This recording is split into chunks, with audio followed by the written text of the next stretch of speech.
د افغانستان کرکټ ملي اتلان به د درې نړیوالو شل لوبو په لړۍ کې به خپله لومړۍ لوبه سبا مازدیګر د زمبابوې لوبډلې پر وړاندې ترسره کړي. ټاکل شوې ده چې سبا مازدیګر به د افغانستان کرکټ ملي اتلان د درې نړیوالو شل لوبو کې به خپله لومړۍ لوبه د زمبابوې لوبډلې پر وړاندې ترسره کړي.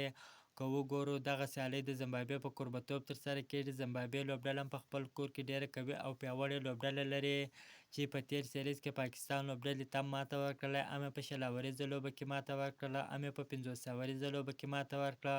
خو افغان لوبډله هم د چا څه کمه نه ده. افغان لوبډله هم څو ورځې وړاندې زمبابوې ته ورسېدله چې هلته په زمبابوې کې تمرینات ترسره کړل، نو یو ښه سیالي به ترسره سي. د افغانستان او زمبابوې کرکټ ملي لوبډلو ترمنځ تر دا مهاله 15 نړیوالې شل سیالۍ ترسره شوې دي چې 14 لوبې افغانستان کرکټ ملي اتلانو ګټلې دي، خو یوازې یوه سیالي زمبابوې لوبډله ګټلې ده. انشاءالله سبانۍ لوبه به هم افغانستان لوبډله ګټي. تاسو هم دعاګانې کوئ چې بریا د افغانستان سي.